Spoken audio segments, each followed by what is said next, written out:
everybody, and thank you so much for tuning in. You're watching the Vuyo Show, coming to you, of course, from New York City. And every single time on the episode, I bring you guys extraordinary guests with unique and interesting stories to share with us. And today's episode is, of course, exactly that in and of its own right. As you can see, I'm wearing a turtleneck dress in the middle of summer in New York. Listen, I wanted to match the energy of my guest today because I know where he is. It's very cold, so I was like, how do I make sure that I match the energy and match the weather of where he is? He's joining us from South Africa, an entrepreneur of note who has gone on to build a successful business in South Africa. And we're going to be unpacking all of that and so much more today on this episode. So ladies and gents, please help me welcome onto the show the one and only Daniel Maloba. Hello, Daniel. Hi, Vuyo. Thank you so much for having me. At this point, I might as well hire you as to be my personal announcer wherever I go. You do such a terrific job. And yeah, no, I'm so jealous. I'm so jealous of your weather. And I'm looking at you. You're so relaxed, and I can tell it's warm. I'm like, no, man, I want some of that. That's lovely. Thank you so much. If you are in studio with me, you're gonna share some of the Vuyo Show cup water and situation going on, but you're not. But I know that when you are in New York, you'll come and join me in person in studio. But you're coming from South Africa right now. Where exactly in Mzansi are you? Cape Town, the Western Cape, motherland. Yes. That's my city, man. That's my city. That's my city. Okay. I'm from Cape Town, born and bred my entire life, so nice. I know nothing but Cape Town. So I'm glad to hear that you are also on there. And as I said, like I'm trying to match your energy. I'm literally wearing a turtleneck, and it's 32 degrees hot in New York today. But I didn't want to. I see you got a black turtleneck as well. I appreciate your sympathy. It goes without saying. Oh man, but Daniel, I mean, as I said, there's so much to unpack, and I saw a little bit about your story, and I was intrigued on how helping share that story with our audiences at home, and really getting to hear the journey of what does it take to build a growing empire, as I'd say, to what you've gone on to do. And I'm intrigued into just kind of finding out more a little bit about it. So, are you originally from Cape Town, or are you a Cape Townian just recent? So I have been in South Africa for the past 15 years, but originally I'm from Central Africa. Yes, I was born and raised in the DRC. Then came to South Africa 15 years ago. Oh, I see. So the background story there, obviously, I did my high school there and started with my first year of varsity there. Then I got an opportunity to come further my studies at the tertiary level in South Africa. And I got an opportunity to actually join one of the top universities here. I went to Stellenbosch University, and I'm a proud Matisse alumni. And long story short, now I'm an entrepreneur building an empire, as you so eloquently put it. Yeah, they say Matis and UCT are big rivalries. So I heard you said a proud Matis alumni. I saw on your profile you with the enemy. I was like, okay, it's fine. It's a constant battle, and those who don't know, Stellenbosch being a highly acclaimed university in Cape Town, South Africa, alongside the other university where I'm from, we are good rivalries over here with Daniel. But what did you study at Stellenbosch, Daniel, if I may ask? I did electrical and electronic engineering. I majored in telecommunication. Yes. Yeah. Okay. There's something about engineering that I've heard enables one to be able to tap into any and every industry. Would you say those are true sentiments? And what about it enables for that to happen? Absolutely, yes. I mean, look, in my humble opinion, I think education in general, one should look at it as a tool that we acquire to survive within society, but also obviously contribute to sustaining economic growth. Yeah. In my instance, engineering, basically at the core of it, they teach you how to solve problems, how to think analytically and critically and solve problems. And so if you think about it, you can easily translate those skills into any other aspect of life, any other areas of life. Because when you think about it, what entrepreneurs do, they solve problems for other people and themselves sometimes. And so, it's actually a perfect fit. And have these critical analytical skills that I'm applying in my business on a day-to-day. So I would say, yes, it has actually contributed greatly into overcoming some of the early stage barriers that you would encounter as an entrepreneur. They say there's a valley of death. The first 3 years of building your business, it's actually known. In fact, previously it was 10 years, but now I think they've shortened it to the first 3 years. They said if you survive the first 3 years of building an empire, business, a startup, you have gone through the valley of death. So that significantly increases your chances of success. And the reason why they say that, in fact, statistics show that most businesses fail within the first 3 years. And so, yeah, so I'm yeah. So the fact that I'm still standing, I think to some degree, I would attribute that and credit that to my engineering skills. To Yes. engineering background. Yeah. I didn't know that it's changed now, because I know the 5 year. If you survive 5 years, then, because I guess even 3 years in and of itself is a strenuous 3 years in the beginning stage of any business. Yeah. What led you from engineering to move into business? Yeah. What problem did you feel like there was that, as an engineer, as a problem solver, you needed to solve? Yes, absolutely. So I think the biggest problem that has always bugged my mind from my early childhood up until now has always been the problem of poverty in Africa and extreme hardship. I never actually reconcile the fact that we have extremely intelligent people on the continent. We are blessed with all sorts of natural resources. So there's human capital, there's natural resources, capital, but still some people go to bed hungry. Some people face extreme hardship. For me, that has always been a challenge, and to comprehend that. Of course, I was privileged to go to one of the top universities on the continent. I could have easily just focused on building stuff for myself, but it has always remained at the core of who I am, at the back of my mind. What can I do for my continent, for my fellow Africans? And so, yes, that has always been my desire, to build actually a business. I was never studying to work for someone. I was always studying to gain knowledge, to build something that would empower me to combat poverty in Africa. And we remain true to that vision. Today, our vision at Maloba Consulting is literally to lift nations out of poverty through innovation. Lift nations out of poverty through innovation. I think that in and of itself as a slogan has a lot that I am thinking about. How do we unpack that even now? Now, the direction in which you've kind of taken us, for me, is now in this idea of entrepreneurship, and it being a solution, and it being solutions driven and based, as a topic in and of itself, right? So you mentioned that Yes.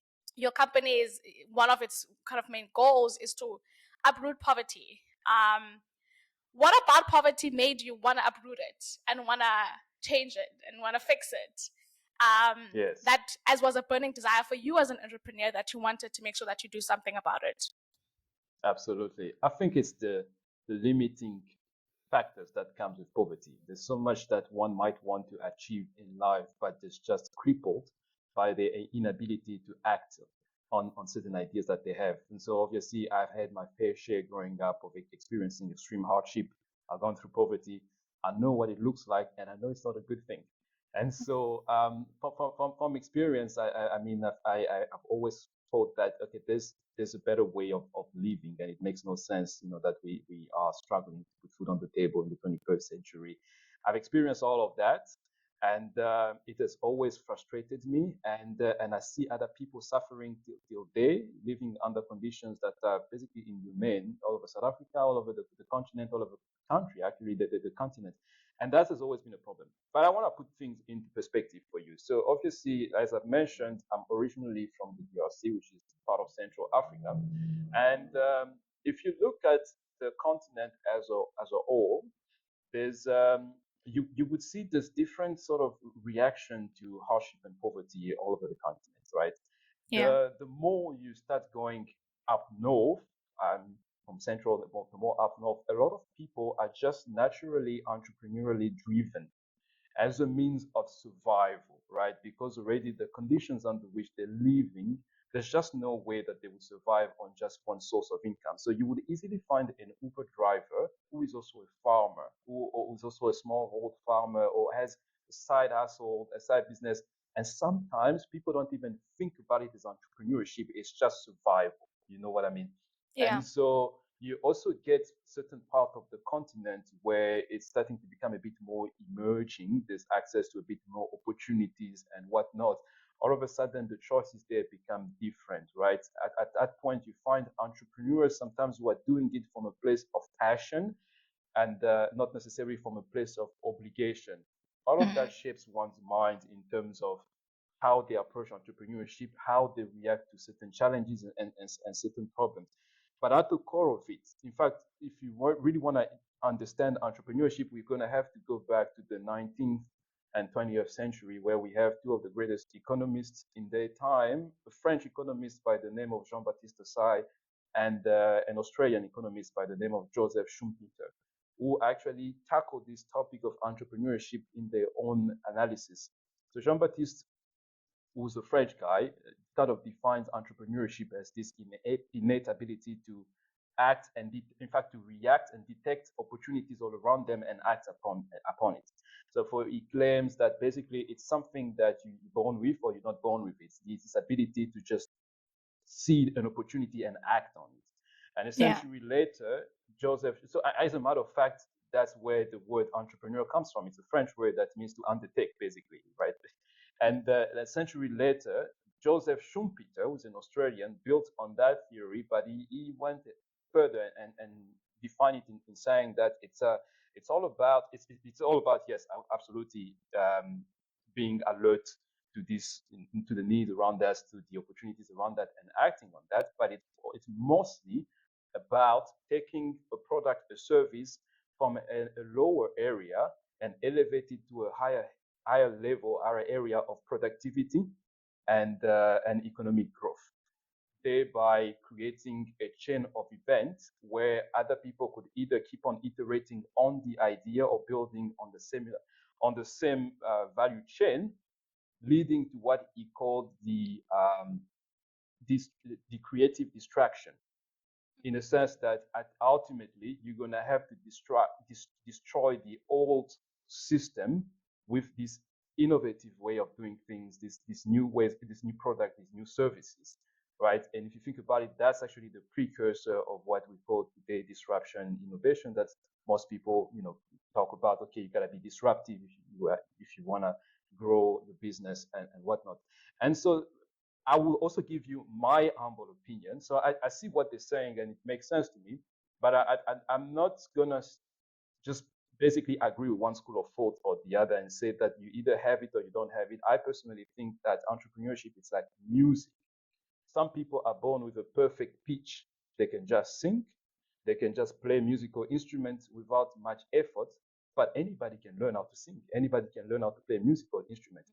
And that's how I view entrepreneurship as well, right? You might find yourself in circumstances that kind of forces you to be reactive to things around you, otherwise you're going to burn. And then people can attribute that as being an innate ability to be entrepreneurially driven. But I also think that it's a transferable skill. I can sit down with anybody and teach them how to think differently, how to recognize opportunities and act on them. Yeah. Oh man, that's a rich answer. And when you give me rich answers, Daniel, I'm gonna go deeper. Okay.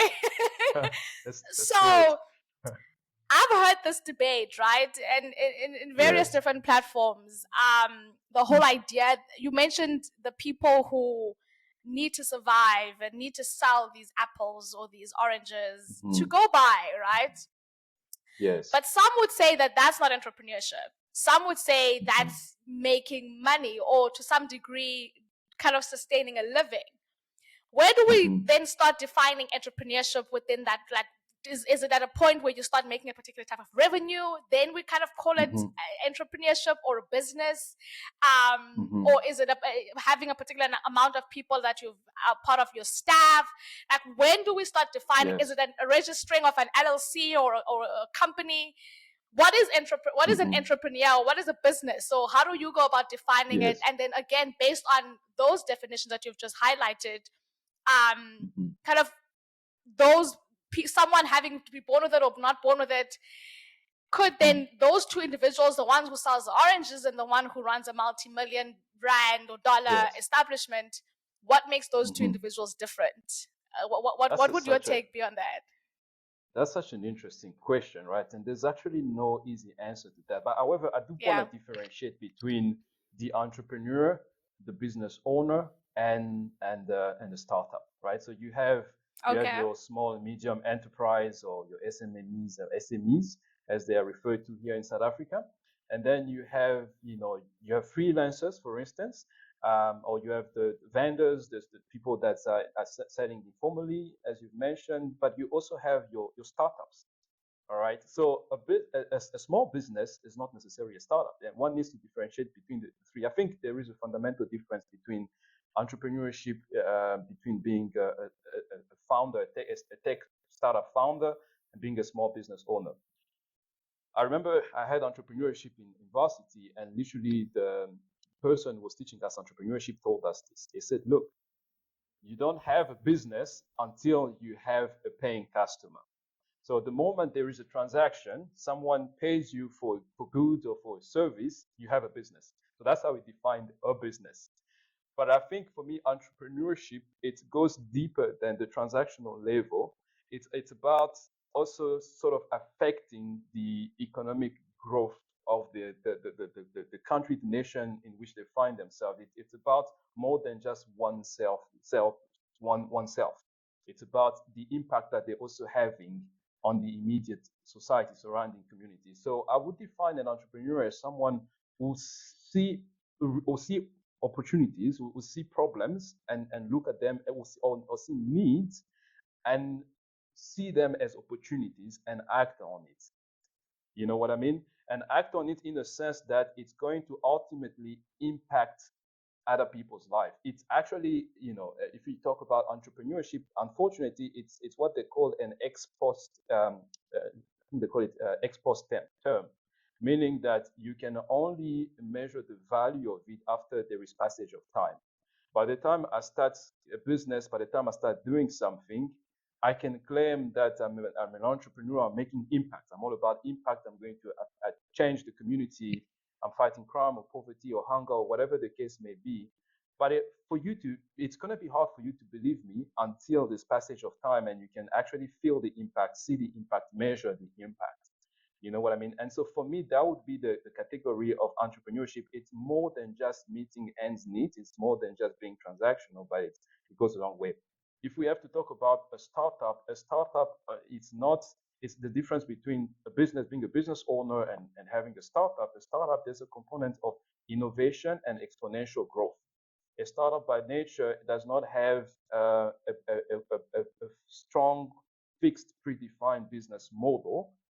A lot of people, to quote Steve Blank on this one, who's an American entrepreneur and investor, and said it's the largest group of people that you can find to idea to one belief and chase after it. He also defines it of it being a series of untested hypotheses. So as an entrepreneur, you keep on iterating on the hypothesis that you have, the assumption that you have that this is a problem.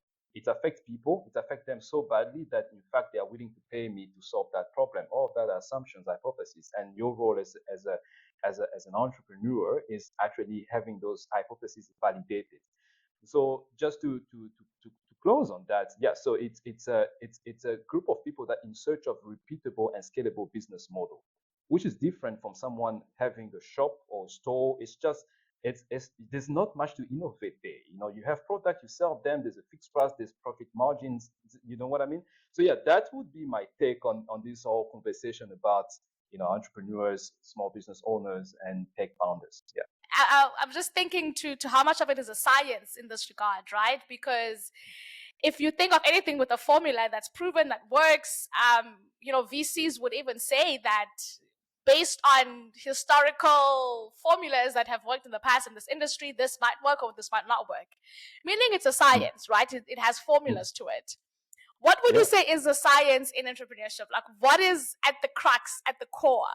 the science that needs to be implemented and configured in order for it to be a perfectly kind of curated formula of this business and entrepreneur that Nice. one should think about when getting into it. I hope that question makes sense. It does. Yeah. And you would correct me if I did not understand the Okay. question well. But here's my attempt to answering your question if I understood it well. If you think about science, it's all about principles and experiments and Yeah. applications thereof, right? It's all about discovery. It's all about pushing the boundaries, and it's all about just understanding the principles of life and kind of bending it to our own benefits, to our own advantage. You know, Yeah. the discovery of medications or vaccines obviously came from experiments, came from and observing certain laws of nature and applying them to the extent where it benefits the humans ultimately. And so Yeah. if you want to talk about the science of entrepreneurship, and if we go from that perspective, then it's also about understanding what are the driving principles, the driving principles of entrepreneurship. What are the established laws? I mean, we cannot debate about gravity. At this point, we all know that if you jump, there's a force that's going to pull you down. You know Mm. what I mean? And we can test that, we can measure it, we can see the impact thereof. And so we can use that to advantage to see how we can build things that can live within that principle but serves our needs. Then we build aeroplanes and we build other things that defy gravity, for instance. And it's the same thing with entrepreneurship. There are certain guiding principles when it comes to innovations and systemic economic growth, sustained economic growth. When it comes to taking people, products, services, ventures from a certain lower area, elevating it to a higher level of productivity or Mm. growth, and so on and so forth. It's about understanding what are those principles. It's about manipulating those principles and keep on innovating on those principles to benefit society ultimately. For me, that would be the science of entrepreneurship. Yeah. Understanding that is the starting point for actually building strong and sustainable and lasting businesses. Yeah. There's been something also quite intriguing. You mentioned a little bit earlier on tech. You differentiated the tech world, or at least the tech startup culture, to any other rest of the business world. And there was a spike of tech innovations that we saw just before COVID, and then throughout the pandemic, where we saw an increase of different startups in the tech, biotech, meditech, all types of techs, or the tech Mm-hmm. of the tech industry kind of come up and emerge. And then we started seeing those again starting to decline as soon as we saw like the mid 2023 all the way through to 2024, where there's layoffs, startups in the tech world have just collapsed.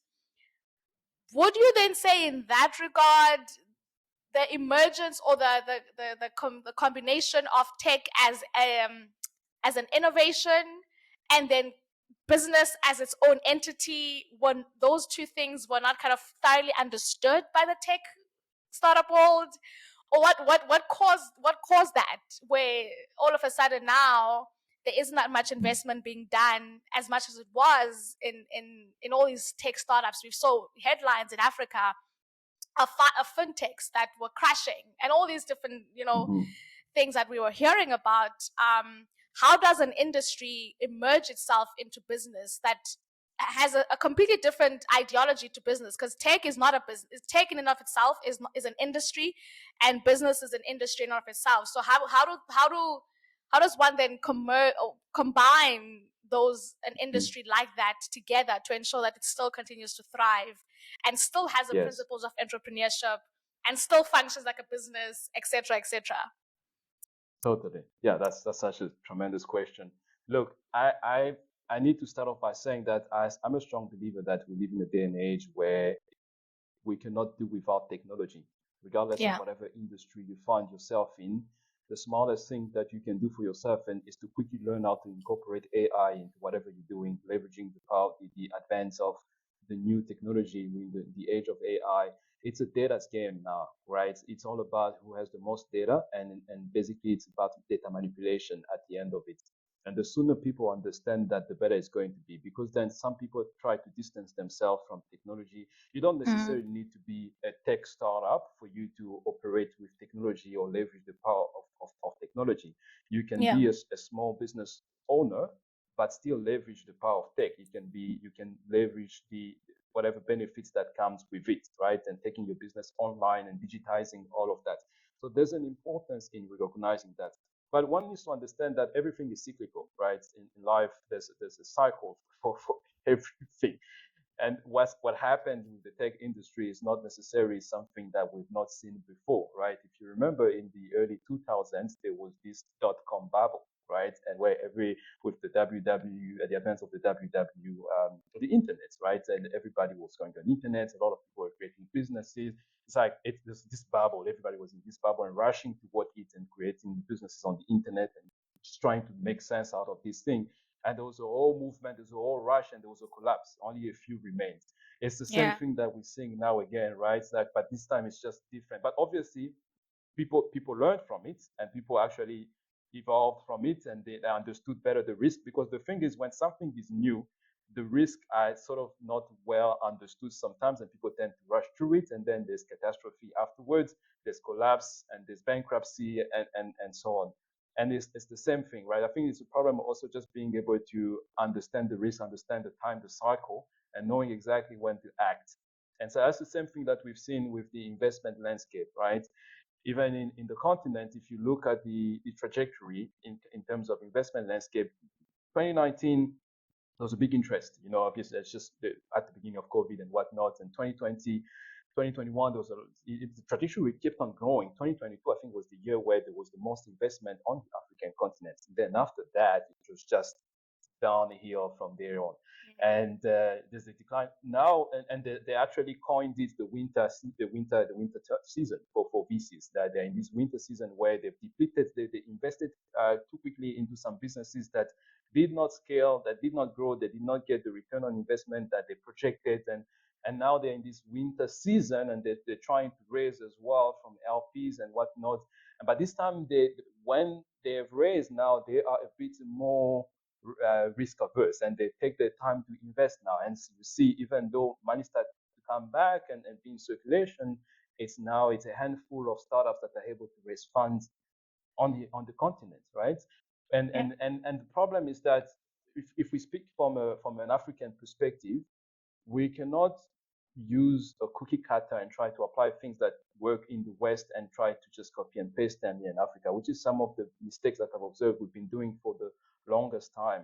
You look at the instruments that being used to empower startups, your incubators, your accelerators. We try to copy exactly the model that the West has been using. Whatever Y Combinator is doing in the US or Techstyle, and we try to implement exactly like that, without understanding the context, without understanding the historical background. Certain things won't just work just in this context, just because it Yeah. has worked somewhere else. And so we often quick to copy and paste and apply things just because it works somewhere else without actually contextualizing it. For me, I think that's one of the biggest mistake that we make, and we are still making actually, is not looking historically speaking, what are these people been through, and how is their thinking now, how are they reacting towards money, towards the buying motives and everything. I'll tell you something. I'm actually writing the book on how to build a strong business or some in Africa, Oh, and that's I think I'm amazing. starting. Congratulations. Yeah, thank you. Yes, and in that book, I'm actually starting off the book with talking about the scarcity mindset or the poverty mindset, which Yeah. is a reality, unfortunately, right? Because of historical, circumstances, some people now have a certain mindset towards money, right? The first mindset is that money is associated with evil, but when you get money, it's about spending it now. The characteristics of people with a scarcity mindset is their money is usually flashy. It's usually they want to spend it now, and they don't think about the future and what's not, which is different from an abundance mindset or like rich people mindset. And so that's understanding that is important, because all Yeah. of a sudden you realize that okay, we need to start first of all by educating people how to think long term, not just short term, Even if we invest into your business now, how do you are you thinking long term and whatnot? It's the same thing. And so things like that, for instance. So I think there's been a rush without understanding the context, trying to replicate things that we've seen work elsewhere.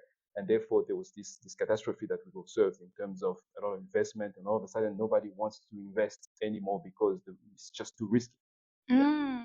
It's very, very risky, but I do think it's kind of a much needed conversation. And I guess any entrepreneur who might be listening to this could, to some degree, relate some of the things that we are highlighting.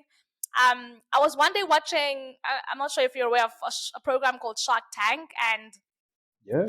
there was this entrepreneur who came in, had an incredible business, had made millions of dollars when they started the company in 2020. And one of the judges highlighted and picked the point that, but this was a business that perhaps made sense during the COVID-19 pandemic, and we can't necessarily predict its success and measurability just by its spiked up profits that were based on people being at home and people kind of wanting Mm-hmm. to just spend money in that way. Um, what is how do you and to them that was like not an indicator of this business being successful. The fact that you made $6 million is not an indicator of success because you've only been in business for a year Mm-hmm. and a half. Do you know what I mean? Mm-hmm. And we don't Yeah. know over 5 years how this business is going to do, and if this investment will have a return, if people have Totally. now over COVID and people are, do you know what I mean, and over the Absolutely. pandemic stress.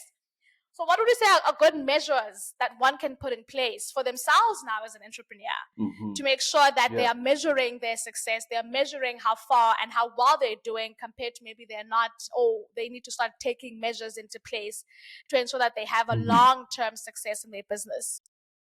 Totally.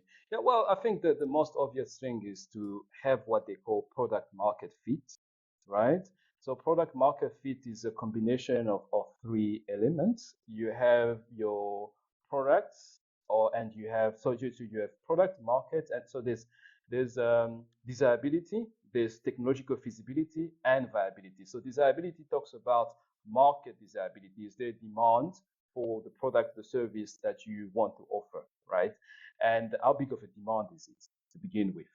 Then Yeah. you have technological feasibility. It's about, okay, sure, this is an innovative idea, but are you actually able to implement the product? Do you have the technological know-how? Do you have the right team to build this thing and maintain it and keep on growing it, scaling it? So that's the technological feasibility. The last component is viability. And usually when we talk about viability in business, we're referring to financial viability. How viable is your business, right? Just because you are generating revenue is not equivalent to being profitable. So are you making enough money to sustain yourself, to cover operational costs and keep on growing? That's the viability component. So the advice here is that try and find product market fit. And product market fit is being at the center, at the intersection of these three components. If you can think of concentric circles, finding yourself at the intersections of these three circles, that's product market fit. There's enough market desirability of whatever you want to offer, you know how to build it, and you have actually asked through surveys and gotten feedback from your target users and consumers that not only they are willing, first there's a need, right? They are willing to adopt your product, your services, but they are willing to pay you handsomely enough to cover operational costs. All of this, you don't need to wait until you spend billions or millions of USD before finding out that you actually don't have a product market fit. You don't have a product that people want. It's, just because you build it, they won't necessarily come. You know what I mean? So it's not because you've built it that customers will come. They're not obliged. It's not going to buy out of pity. The smartest thing to do, and I've seen it as a business consultant myself, people would you often come to you and say, I have this great idea, Daniel. I'm Yeah. telling you, this is gonna be This is big. it. It's It's gonna going to change. change the This is world. it. Literally, it's gonna change the world. You know, and and and I play along, right? And I'm like, Yeah. okay, cool. Tell me this grandiose Yeah. idea of yours. And then they're like, okay, it's gonna be A, B, C, and D and whatnot. I'm like, fantastic, it's great. Okay, cool. Have you tested it? It's like, no, I haven't tested it. I need money. That's why I come to you. Can you give me money or find me people to give me money, invest in me? nobody's going to invest in your idea. Nobody's going to invest. I mean, maybe in the West, but not in Africa. Nobody's going to invest in just an idea. And so the easiest thing you can do for yourself, and I usually ask them these questions: how many people have you spoken to about this in terms of potential customers? Ah, well, Yeah. not yet. I know it's big, and that's the problem, right? And Yeah. usually a lot of people don't have what they call a beginner's mindset.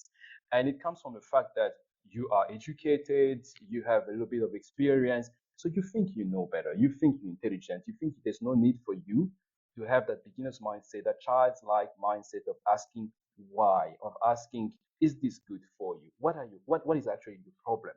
It's the simplest things, right?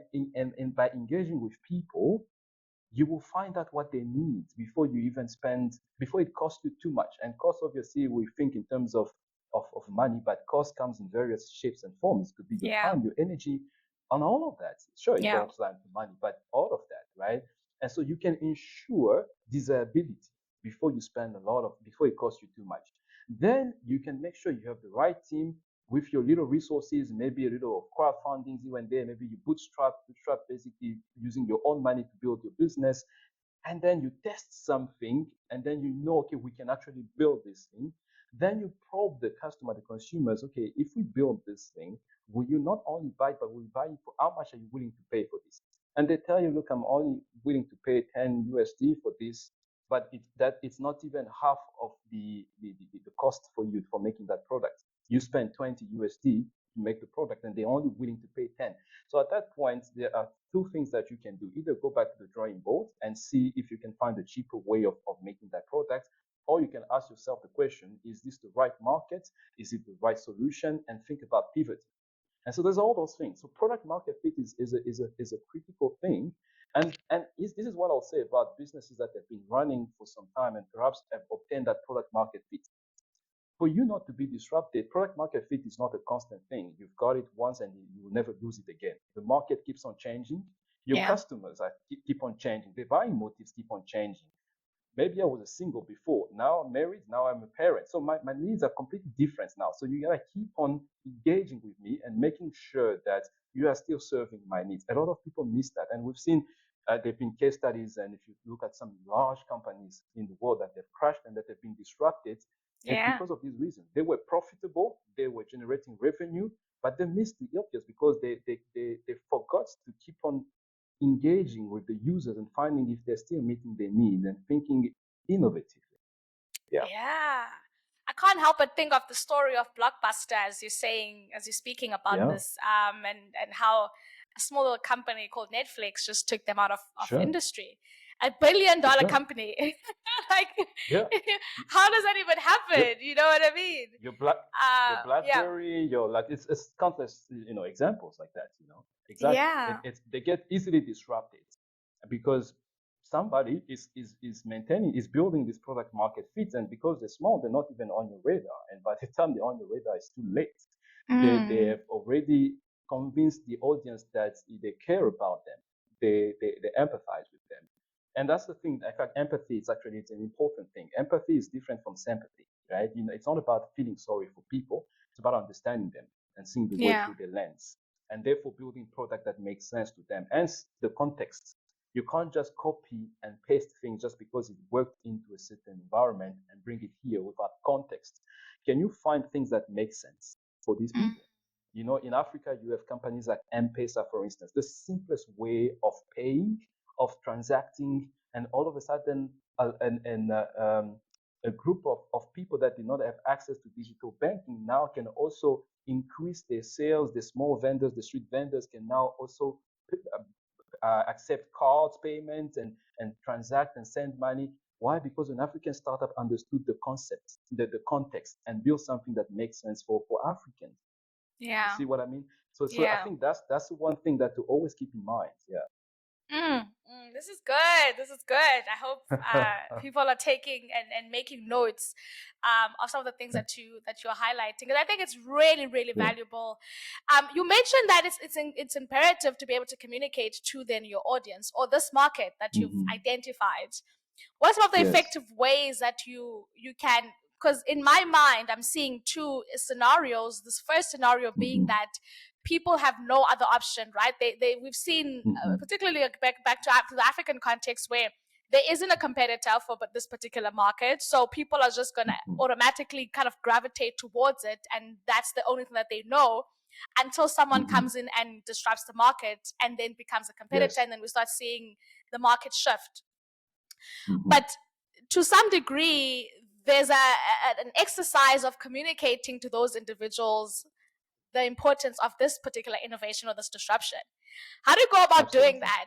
Do you look for the faults of your competitor? Do you find a nicer way or to say it, or to show them the benefits? Like, how do you go about doing that? Because it is, one would say that nothing is new under the sun, right? It's just a matter of you kind of, as you said, innovating upon it. But it requires you making sure that you communicate to this market for them to buy from you. So how do you 100%. advise one in that regard? Yeah, no, that's very. You have good questions, Vuyo. So I think I want to make clear when I talk about innovation, it does not necessarily mean something completely new, as you've mentioned. Innovation does not necessarily imply well, there's novelty, but does not mean has not existed before. So there could be novelty improved on something that has been improved upon, on the system, on a product or whatever, but doesn't necessarily need to be out of the blue. It could be, but because most people tend to think that, okay, I need to come up with something out of this world, but you could literally innovate on existing things, right? So let's just there. But the advice is this. For me, again, I keep on going back to empathy, and I'm a staunch advocate of design thinking, and design thinking is basically, Steve Jobs, the Steve Jobs gang. Yes, exactly. You gotta learn from what's working, and principles are principles, So exactly. So but then with the design thinking, it's that, I think, for me, that's the key, right? Design thinking, and with, just to explain for those who are not familiar with design thinking, it has 5 stages: empathize, also known as customer discovery; define; ideate; prototype; and then test, which is not necessarily a linear process. You can start with a prototype or prototyping and then go back to empathize. But I like empathizing first, or doing customer discovery first, because for various reasons. Again, to quote Steve Blank on this one, Steve Blank says that to every question that you have, there are no answers in the building. So get out of the building. All the answers are out of the building. Outside. Get out of the building. Go outside. Go outside. Someone said don't sit in the boardroom and try and come up with ideas. No, it's not gonna work. Right? Would you say that as well? Absolutely. There's time for everything. So in fact, the easy recommendation was to spend 60% of your time as an entrepreneur outside. So you can have your desktop research, you can still be in your boardroom, but 60% of your time you gotta be outside, engaging with people, especially in this early stage. Because that's where all the answers are. And so that would be my first thing, right? Empathize. And why this is important to me, because again, everything goes back to the mindsets. This scarcity mindsets. The problem also is when you don't empathize, people have been conditioned of just expecting certain things and not being contributors or participating in the solution. I give you an example. In Africa, for instance, in many countries there are things called grants, for instance, that the government give people, and I'm sure this is a reality in many countries as well. But the things that I have against things like grants or microfinance is that it creates a sense of entitlement as well. It creates a sense of laziness. It creates a sense of dependence. Whereas you keep on waiting for external people to act or to help you. You're waiting for help. In fact, it's the prosperity paradox. The paradox lies in the fact that if you want to eliminate poverty, you don't fight poverty. To eliminate poverty, you gotta fight the things, the circumstances leading up to poverty. What you see are just symptoms. You gotta get to the root cause. You know what I mean? And so that those are external things. But how do you get there? You don't get there by just bringing solutions to people while addressing symptoms. You've got to empathize with them. And remember, empathy is about seeing the world through people's lens. It's about engaging with them and actually understanding their needs, understanding them. And from that standpoint, with the insight that you have gathered, you are easily able to define a problem statement. And a problem well defined is the problem I've solved. because then from there you can start innovating and you can start prototyping. So my recommendation would be to answer your question, empathize with people. And this is not a one-time thing. Like I said, things are cyclical. In this point of time, maybe the needs of the people, when you empathize with them with your customer discoveries, were as such that you needed to position yourself in this manner. But then after a period of time, you gotta keep on getting feedback. If you think about the lean startup methodology with Eric Ries, in fact Eric Ries was a student of Steve Blank, so I'm quoting basically Steve Blank, and Eric Ries learned from him. Yeah. It's all about build, measure, learn, right? How do you take minimum resources and build something quickly, deploy it quickly, so that you can get feedback Feedback. and get so you use very minimal resources for big impact. So you build something quickly, ship it, get feedback, and keep on iterating and improving on it. Build, measure, learn. So that's the whole premise of the Lean Startup methodology. And so that would be my recommendation: really build, measure, learn. Embrace the Yeah. lean in the business. Yeah, I'm gonna take that empathy is seeing the world through their lens and really yeah, understanding their framework of seeing things. mm-hmm. I love that. I think that's definitely something that I don't even think a lot of startup founders or entrepreneurs get to even think about, from that Yeah, point of view. Because now you're able to communicate to them because you understand their yeah, point of view and you understand the lens in which absolutely. they make decisions from and how they go about thinking about things. Um, Yeah, and I think the blanket of target market has just been a thing of, oh, who do I want to buy my things? But from what mm-hmm. you're saying, I think it goes even deeper from an empathetic point of view, where now you Mm-hmm. understand that individual from an in-depth point of view, that when you're providing the solution and they are then your target market, it's not just, Yeah, oh, let me just find an avatar and just make hundred them a percent. target market, you know what I mean? 100%. Yeah, that's exactly what I'm saying. You don't Yeah. personally don't you don't start with the solution from in here. You start with the Mm, solution from out there. You know what I mean? yeah. Because the problem is that if you think I think the challenge here is some people think that if I focus on a niche market that just understands this market, this niche market, and I just want to solve a problem for them, people tend to think that it becomes exclusive. If just the mere fact that you are building for this niche market does not exclude other consumers, other people from buying the product. You know what I Yeah. mean? The most great companies were not built for everybody. They were built for a niche market, for a particular problem, for a particular group of people. But then all of a sudden, other people saw the benefit of it. Yeah, they bought it. Nobody is going to prohibit you from buying the product or the Mm. service. But at least from your perspective, you knew was your niche market. It definitely helps, especially because you understand that market and you do things for them from an empathetic level. Yeah. Yeah. There's also you mentioned symptom earlier on, and this word has kind of been ringing in my head. There's this one Yeah. symptom where we see a lot of entrepreneurs from an impatient point of view of wanting kind of quick and instant gratification and instant success and kind of things working tomorrow. Where do you think is a root cause of that symptom? Because every business that we now can quote and reference has taken time to be built. So where does this come from? Would you say, like, is it the yeah? Let me let you add your 2 cents in that, because it's becoming a thing Yeah, now where for everyone is sure. expecting this to happen like today. Absolutely. Yeah, and you hear things like it's an overnight success and whatnot. There's no such thing Mm. as overnight success. Nobody's an overnight success. If there's an overnight success, it must have been a really long night because you know what I mean. But the thing is, I think this instant gratification, it comes from personally, I think two places, Mm. mainly.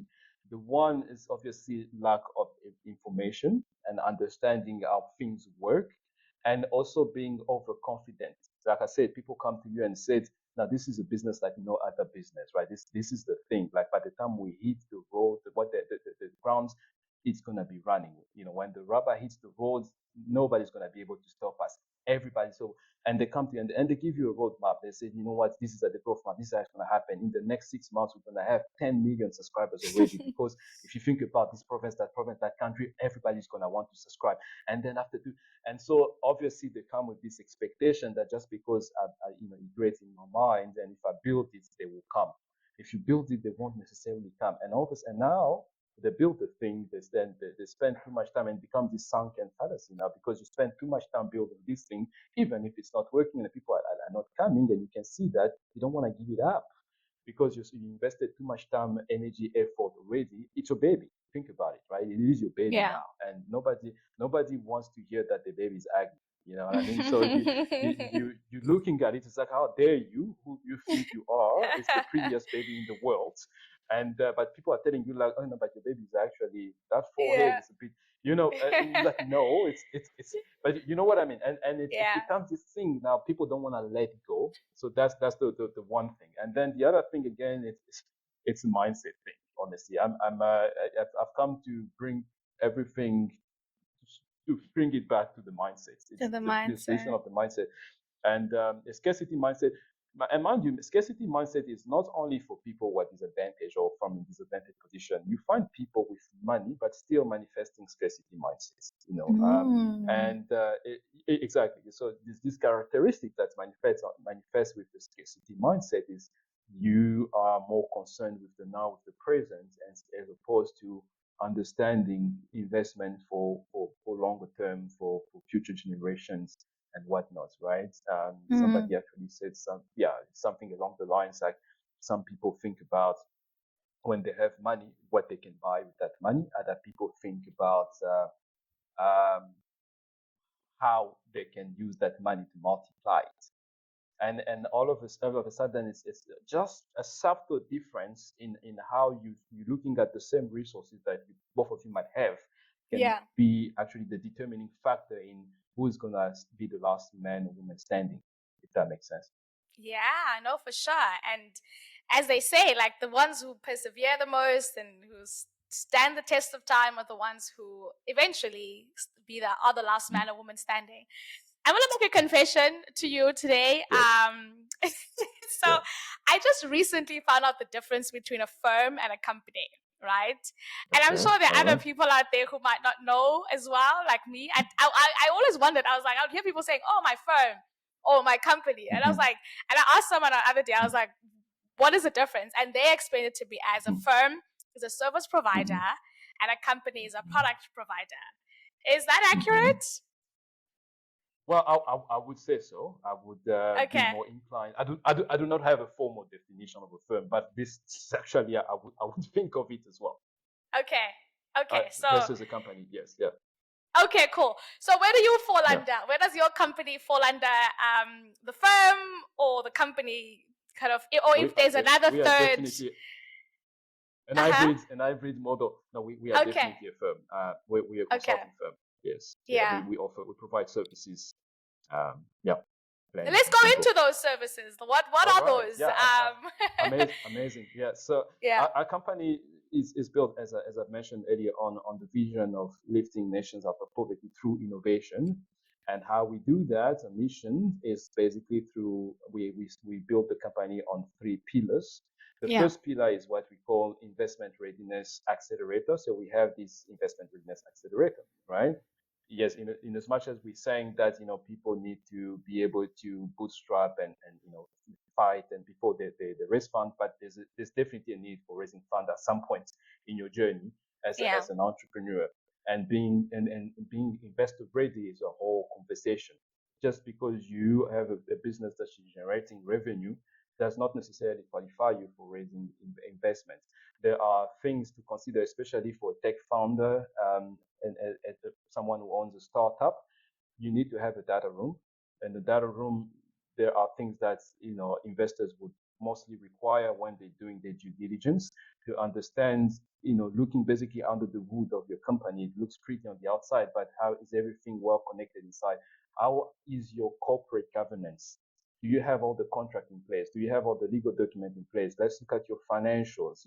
Is everything in order? What about your ESG governance? How about, so there's a whole bunch of documents and things that one needs to have before someone gives you the money. Because now think about it, you're asking for a lot of money. You're asking investors for money, which is actually not their money. They're also managing other people's money.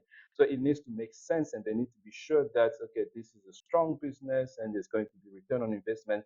And so there's all that journey, and a lot of startups are not aware of this. A lot of founders are not aware of this. And so they get to a point where they've been bootstrapping for some time, and they get to a point where they just can't get to the next curve without a Yeah. cash injection, from outside.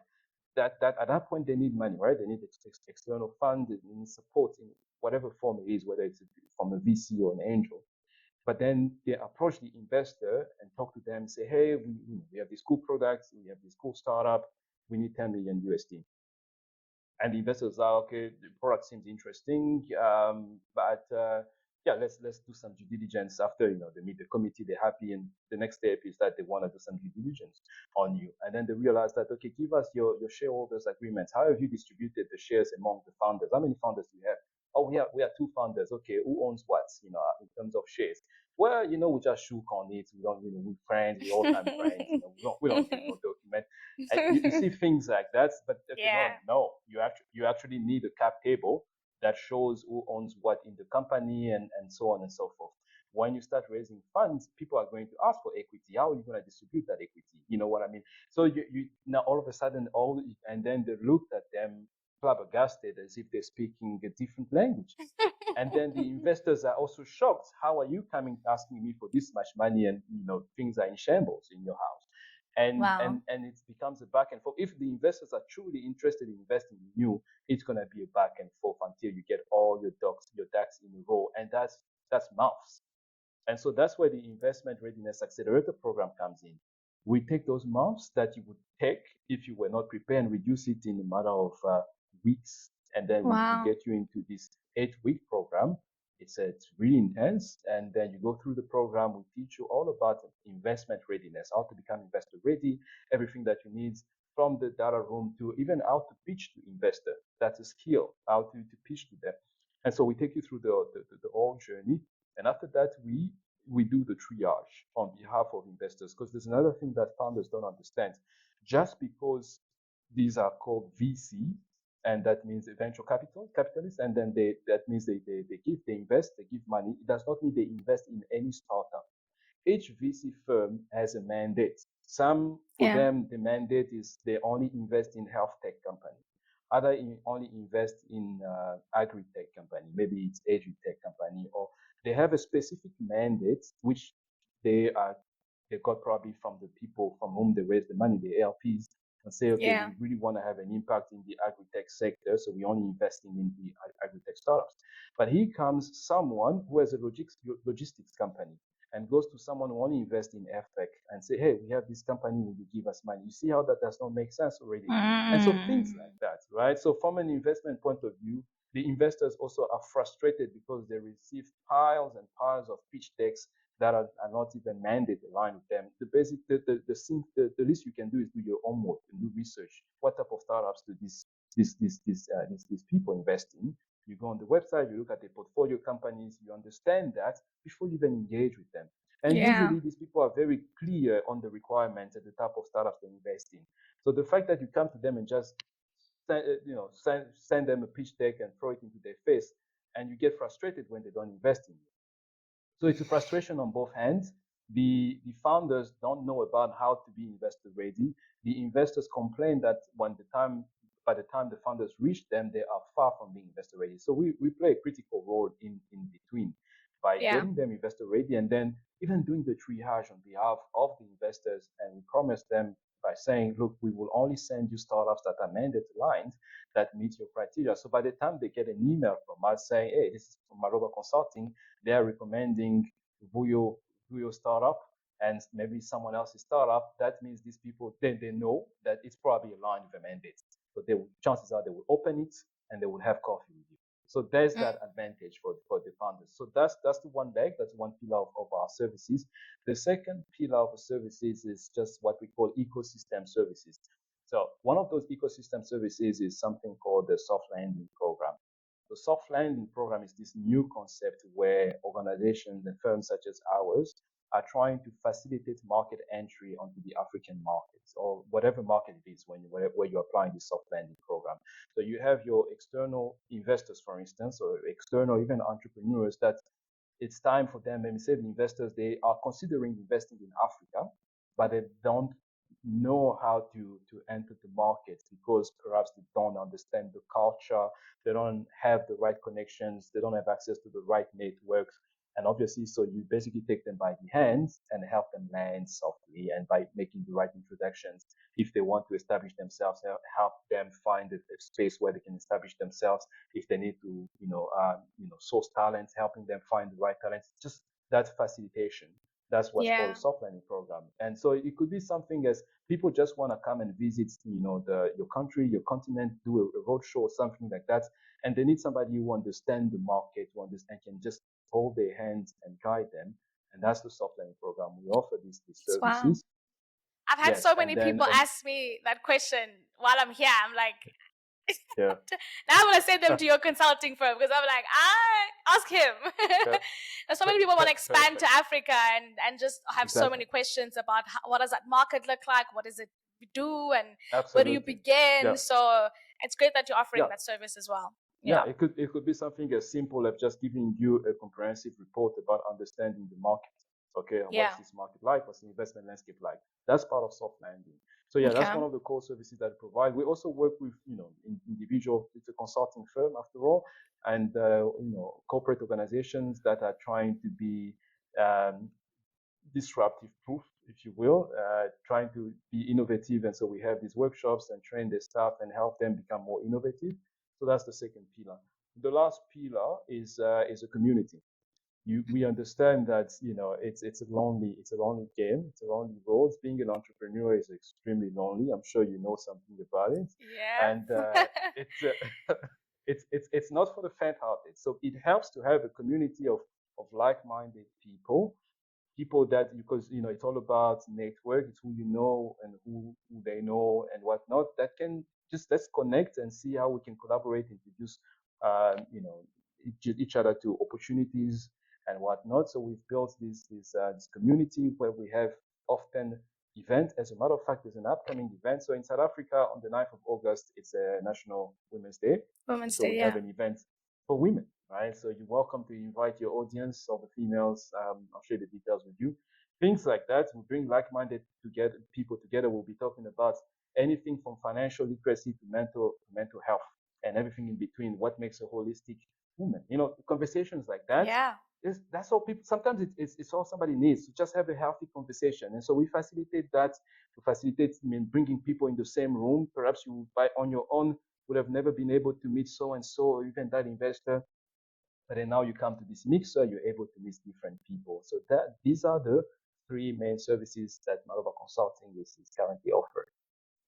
I love that. And I think part of an important kind of point to that last one you mentioned about community, as you said earlier, I don't know if you remember referencing to a mindset that is required to be shifted. And I think being in spaces with like-minded people enables you to start understanding things a little bit differently and connecting with people who have similar goals and therefore understanding that there's nothing wrong with wanting success or being alienated in that loneliness that you'd mentioned, which Absolutely. maybe many people around you might not have aspirations of being an entrepreneur, but if you're around other entrepreneurs, you're like, okay, maybe it's not so bad. So yeah, Yeah. to anyone who is watching and in the country, definitely go attend the event. So there's 3 pillars, and each of those pillars, what kind of inspired you to make sure that you are touching base in those three pillars? Because each you as you thoroughly and beautifully explained each one of them, but what kind of Thanks. ensured that inspired you to put them all in the company or in the firm? I want to state that correctly. In the Yes. firm. Yes. Yeah. So yeah, what the combination of them all as well is well thought of. What was Yeah. happening in Thanks. your mind as you were drafting Yes. them that then you were able to execute in the company, in the firm? Absolutely, yes. Yeah. So you remember, initially I shared a bit about my journey as a child and growing up from in Central Africa, and I've mentioned how I've always been frustrated with the level of poverty and hardship that certain people have faced. And the funny thing is that I come from Central Africa and come to South Africa, and I still see communities in the same space, and it's still frustrating me. Mm-hmm. So it's a problem over all over the continent. And so you can imagine for years now I've been asking myself the questions, okay, what's the solution? Because we have people that are intelligent, that are in power. Well, they are intelligent, and we have population that is educated, that's more and more educated. So the percentage of educated people is growing, yearly. And so what's going on? And Yeah. I've asked myself these questions for maybe over 2 decades. And what I came to the conclusion of is that, well, at that point, I did not know what the word was for it. I said to myself, I think what we need is a different way of going about education, formal education, because obviously everything goes back to the mind as well. I've realized that there are a few people, because I studied people that were successful, even coming out of these difficult backgrounds, but still became very successful. And I studied some of those people, and I realized that most of them were entrepreneurs. And I Mm-hmm. thought, oh my God, okay, This there's is a something formula. here. There's something here. If Wow. we could Yeah. have a platform that produce people such as these people, and we get these people that have. Yeah, so remember I told you it's a what's the word? I think it's ex post term. So meaning that it's only after passage of time that you're able to see the impact of the success of the person, Yeah. right? If we can bring these people and share the expertise and share the connections and to uplift other people, and a place where we will be training other people. I was thinking initially in terms of formalizing it in the same way people go to university, the same way people go to college, or to further their studies. Why not folks study entrepreneurship and on the practice, but structure it differently, not Yeah. 4 years, because it needs to be practical. It needs to be happening at the same time as it is theoretical. And I was thinking about how we need to empower more people and whatnot. And when I was at varsity and at university, I discovered so Stellenbosch had an incubator.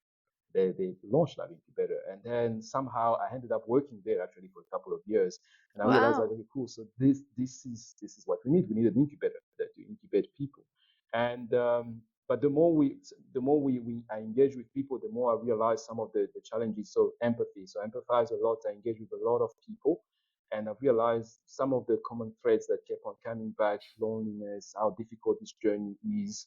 So there's a sense of lack of belonging to a community, being in the space of like-minded people. Every time we would have a conversation such as we're having now with people, and people would be so encouraged and refreshed. They'll be like, wow, okay, this is very encouraging. We need to have more of these conversations. Our community is very important.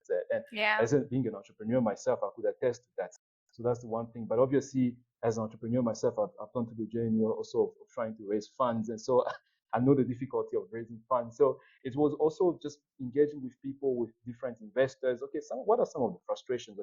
Same question that the beginner's mindset, not assuming to understand the problem, but asking them, but what would you say is the biggest problem for you as an investor? And then they tell you, what is the biggest problem for you as a founder? And they tell you, and you start to see, okay, well, this is actually the same problem.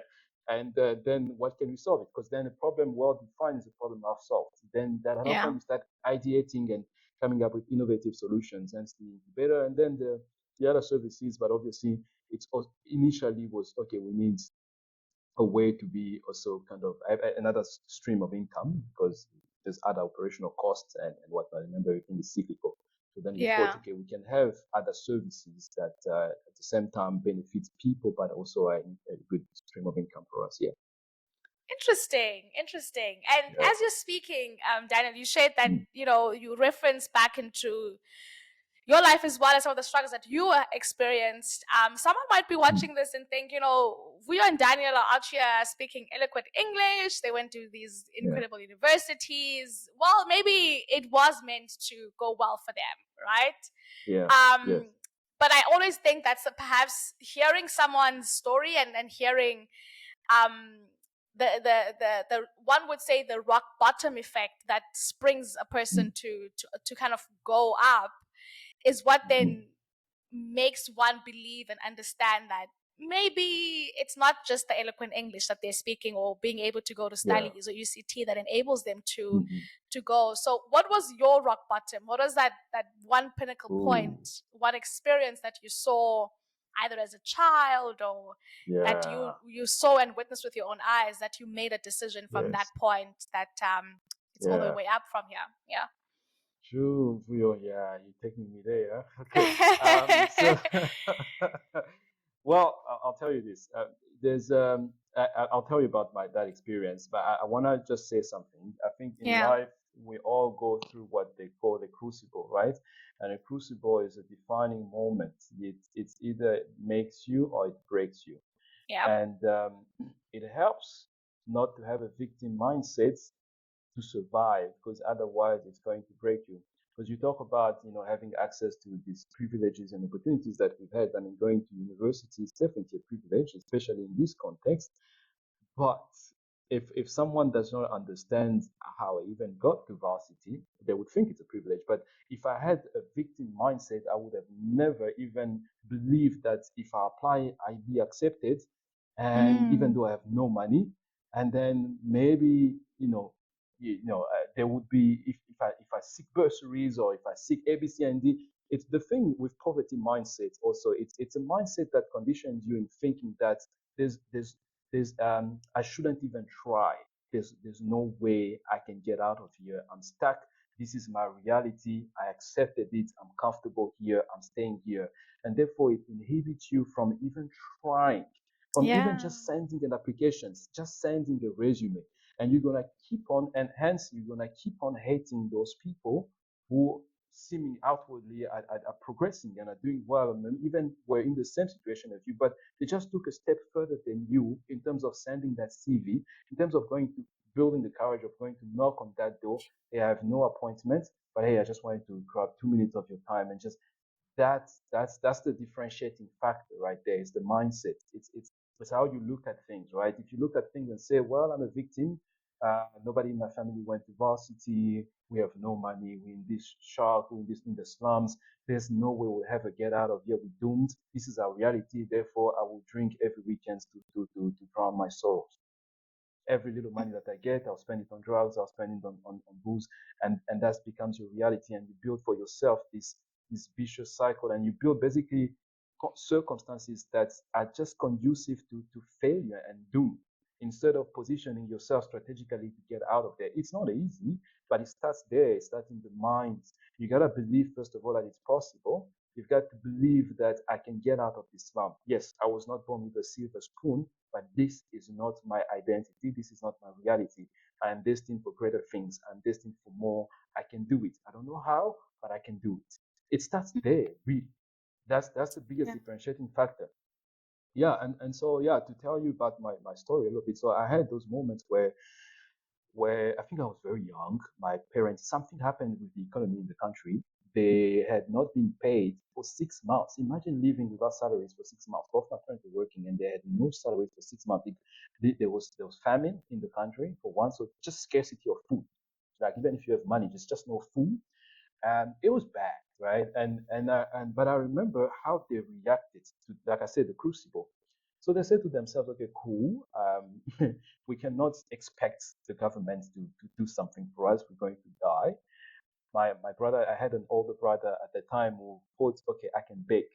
So what he did is he put some bricks together and built an oven, industrial size, in the background. With wood and whatnot, just built, Yeah. and the type of oven that I'm talking about. And he started baking, and we started selling bread to the community. And he was making all sorts of things that he was baking in the background. We did not have a fancy stove or anything, because we could have said we don't have a stove, we don't have and there was problem with load shedding as well. So, but then a lot of things that you can just say that, well, look, there's no electricity, there's a lot of things that you can easily say, embrace the victim mindset instead of thinking outside of the box and starting to believe that I can do it. So, okay, cool. What do I have? Look at what you have in your hands and use that. My parents made similar approach, started multiple businesses here and there. And when I say businesses, it could be something as simple as, okay, what is my skill? What do I know how to do? I can sell, I can engage, use that, but position yourself strategically. And so at that point, your parents obviously don't necessarily sit you down and give you a pep talk and say, hey, this is life, this is what, but you see how they react to life. I think for me, that was the determining factor. It really shaped my thinking. It helped. I grew, obviously, all of a sudden, all of us became quite entrepreneurial in my family, and we grew up like that. Even when they started receiving salary again, they could not go back to the old mindset of just depending on one income stream. Now, all of a sudden, you see, okay, cool, I can do multiple things. But then there's also the other side of things where I think maybe it's from there. I had this. Now my mindset was different. Everything was an opportunity to make money. I remember saving up some money as a child, and then I went and bought myself a really nice wallet. And as I got back home, one of my siblings saw it and liked it, and he asked me, "That's a really nice wallet. Where did you get it? I would like to have one of those." Then I told him immediately as a child. I think I was 8 years old or something. You know what? You can have it. I added interest on whatever I spent on it. So because he could afford it, they bought it. And now I had Yeah. a little bit more. I know where I Yeah. bought it from. I went back and bought another one, came back home, another one saw it, a different design. This is actually a nice, better design than the other one. Where did you buy it? You know what? You can have it. I had an interest on it. And before knowing it, I had what? Product market fit. There was market desirability, Mm. technological feasibility, and financial viability. And so the long and the short of it is, I had my moment of hardship and difficulties. Even going to varsity has not been easy because my parents could not afford paying for varsity. So that's a story for another day. But then I believed that I was meant to be there. I believe that, yeah, I was destined for greater things. I believe it starts with a belief. It's simple. Like, let's start there. Let's change our mindset. Let's stop waiting for external help. What do you have in your hands? Start by believing in yourself. And start by believing that, yes, you are stuck. Fair enough, granted. We can't dispute that. You're in the slums. That's true. Mm. It's not ideal. It's not great. But do you believe that you can get out of there? Do you believe that your circumstances can change? Do you believe that that's not your identity? Do you believe that's just a season in which you find yourself, that you can get out of there? By God's grace, obviously, I'm a firm believer in God as well. There's been definitely of God's grace upon my life as well. That's just favor as well that's played a role. But start with a belief. I believe that God destined me for great. God did not create me to die in the slums, even if I was born in the Mm. slums. So you gotta believe. That's the key, really. Yeah, that's so good. That's so good. And Yeah. it really, now my wonder is what, what stemmed your parents' mindset, because surely they were able to transfer their mindset over to you guys as the next generation. And a lot of mothers and fathers, or a lot of homes that are able to hone that from the children growing up, and then are seeing the fruits of that being the entrepreneurial drive, right? Which you have kind of shown from being as young as you are then. Hmm. I do wonder, like, how did they get to that um mindset? How did they get to that, as like, this is how we're going to start living, and this is how we're going to teach our kids? Yeah. Would you say it was maybe even the circumstances around that forced them, or was it a prior learning? That's Were interesting, they right? believers? Do you know if they were Mm-hmm. believers, like? There were believers, Okay. but my dad has not always been a believer, right? He had a tough upbringing as well. His father died when he was very young. He was adopted Mm. by his one of his uncles, and life was not easy for him. But he had this mindset. I don't know where it came from. Actually, I should ask him. But Mm. he's always told us that he had this mindset that he was destined for greatness and he was destined to do great things. Even in his hardship, he accepted, acknowledged that he was hardship, and he humbled himself and said, you know what?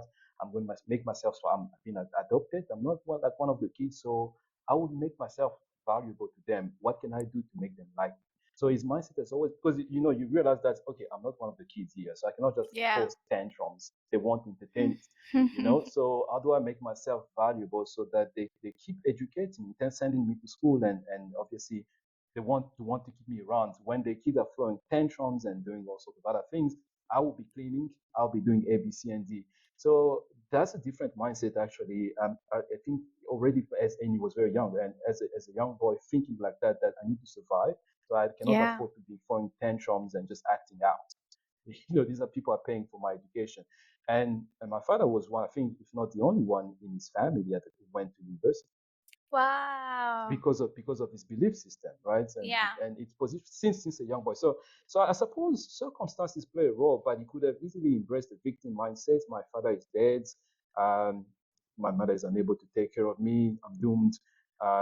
What can I do? But Yeah. obviously, he got an opportunity to be adopted, but his mindset changed. So I can't actually say where it came from, but I think my parents definitely had a different mindset, which helped in this instance. Helped you as well. I guess you're going to have that Yeah. conversation with him soon Yes. and Thank you ask for him these pointing that questions. out. Yeah. Was that your Yeah. mindset as well when you got to Stanley's? You mentioned that you weren't able to pay your fees.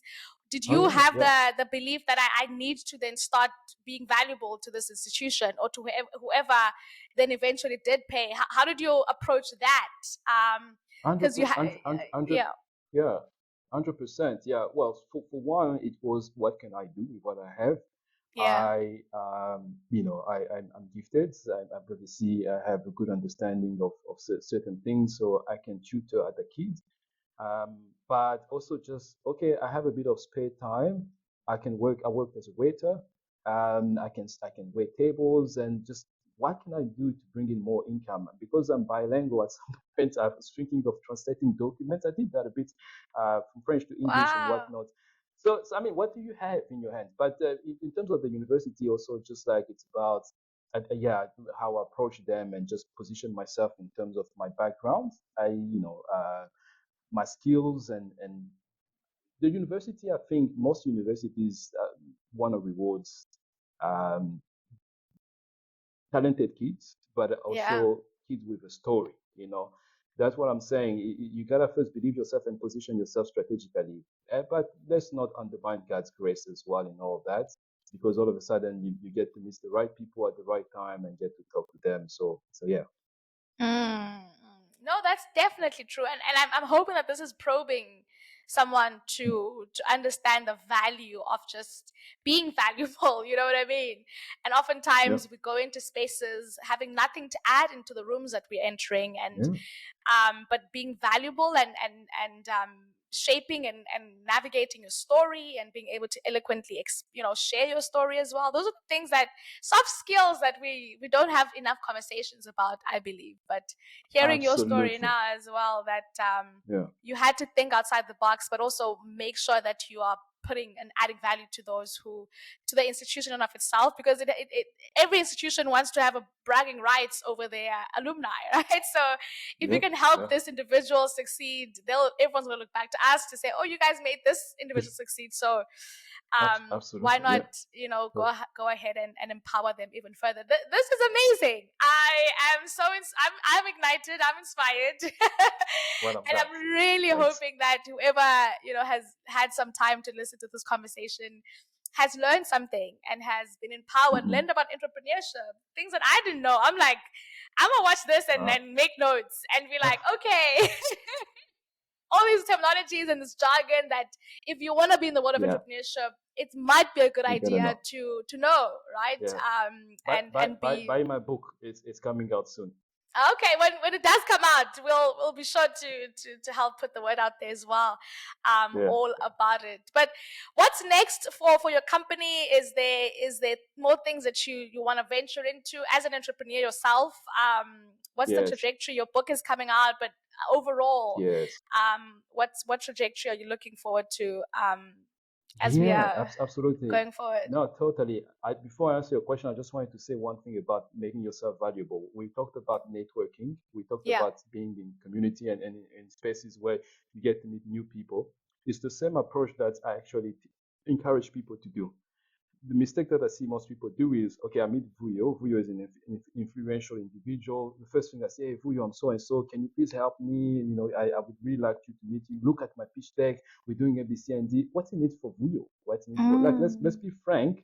What's in it for Vuyo? Why should she care? about your petition. So, but then imagine I come with this approach. Vuyo, I have been following your show. I love what you do. I can actually highlight that moment where I was listening to that conversation. It changed my life. You are doing great. You're impacting lives. I'm a testimonial. I'm willing to give you these testimonials that you can use on whatever platform that you are. Really, you're doing a great job. Vuyo's like, wow, fantastic. No, thanks. I love that. Yeah. What do you do? And then Vuyo asked. And he's Mm. like, yeah, as a matter of fact, I do ABC. See how you do it, but Yeah. just make present yourself valuable to other people as well. What can you bring to Vuyo? How can you help her? How can you support the work? Yeah. But anyway, Mm. to answer your question about what's next for the company, we Pan African. My mission is the continent. It's not just one country. We hoping to grow and to be able to impact more countries and touch many lives and literally do our part in eradicating poverty on the continent through innovation. And there's a lot of partnership in the pipeline, engaging with key players. As I said, it takes a village. We're not going to do all of that by ourselves. We need Yeah. partners. We are, as a matter of fact, this is an open call to whoever want to join us on this mission and partner with us to join us and see how we can change our continent, one startup at a time. Yeah. Mm.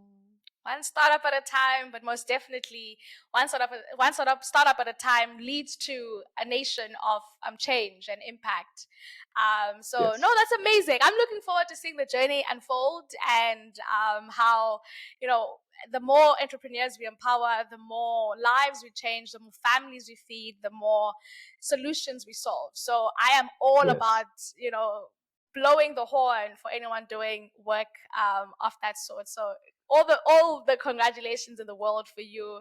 As Thank we're you so speaking much, about Vuyo. the topic of value, there's this kind of big debate now among young people on social media about like, Mm-hmm. what are you bringing to the table? It kind of stems in the dating and relationship and Yeah. friendship conversation where people are just like, what are you what are you bringing to the table? And the other one's like, well, I'm just bringing myself. And the other group is like, I well, you must add yeah. value to my life. Don't just kind Ex, of just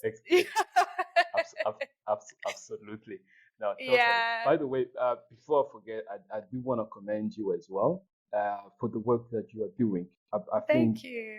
the people this is actually might not be as appreciated as it should. These conversations could be the gateway to changing someone's lives. And you've been Mm. doing it consistently. You've been bringing interesting speakers, and just your energy yourself and just your mindset, your predisposition to want to serve the community is commendable. So I do want to salute you and commend you for the work that you are doing. Keep on doing what you are doing. Thank you. Oh, I appreciate that. That's an encouragement again to me to kind of keep going. I love and I enjoy hearing and picking people's brains, and I think I picked a lot of your brain today. You have, you I have, think you have good questions. You I have very good exercised questions. your brain muscles a lot, but it Yeah, really helped yeah. us understand what entrepreneur that you are in order for us when Mm-hmm. engaging, and anyone who's watching wants to engage with you in business, now fully grasps that this man knows exactly what he's talking about and what he's doing. So thank you for Yes. your transparency and just openness to being able to share. I asked one of my Yeah. guests this question previously, Yeah. and he was taken aback. He was like, "Vuyo, Oh. how did you?" I'm gonna ask it to you as well because it kind of Okay. came to my mind now. Right. If you have children, do you have children at the Mm-hmm. moment? You have I children? have a daughter. Yes, I have a Okay, daughter. so you have Yeah. a daughter, and the question Yeah. was, what advice would you give your daughter Mm. or for the future children that you're going to be having about entrepreneurship specifically, like as young as they are right now? Like, what would you, if they were to listen to this in 10 years from now and say, "Daddy Uh, told me that," what would you say to her? sure, that's a tough one. Yeah. Okay. But I think for me the biggest thing is believe in yourself. Mm-hmm. Your circumstances do not define you. Your circumstances are not equivalent to your identity. You are destined for greatness. You have a Mm. purpose in life, and this gift that you have that God gave you. There's no single human that was born without gift. You have gifts. Look at what you have in your hands. Believe that you are destined for greatness in whatever sector of life, whatever it is. That's not necessarily have to be entrepreneur because understand that not everybody needs to become an entrepreneur, Yeah. but I do want to say that there is no age limit to become an entrepreneur. You do not need to become an adult to think about starting a business or becoming an entrepreneur. You can be a child and become an entrepreneur with a successful business. So embrace that mindset, embrace it. There's no limit. There's actually a French saying that says that, success does not necessarily, I'm paraphrasing now, but does not necessarily come to just, people with a certain standards, age, or experience, but it comes to a spirit that is predisposed to receive it. And so, yeah, embrace that. You're not defined by your circumstances. Believe that you're destined for greatness. That's it. Oh, yay. I hope she watches this in 10 years. It's like, Daddy told me to. That's why I'm Yeah. this big shot right now. Because that's the trajectory because of what your dad and what your family taught you is now being passed on to the next generation. So 100%. that's And I that's hope she absolutely. surprises me. Yeah. So before we let you go, I'm gonna ask you to just remind our audiences, how do they, at this point they are just wanting to just jump on board, they just want to work with you and learn from you and continue Okay. being inspired by you. So how do they find Yes. yourself and your company and what it is that you do? 100%. You can find us online. Our website is www.malobaconsulting.com. That's it, really. And then we're on social media. We're on LinkedIn at our handles. It's just at Maloba Consulting. We're on Instagram, Facebook. You can literally find us anywhere. It's malobaconsulting.com. Yeah, we're looking forward to hearing from you. Amazing. That, of course, ladies and gents, is Daniel Maloba from Maloba Consulting. The business that you want to make sure that you stay in touch with and know a little bit more about, because it's about to take the African market by storm. It has already.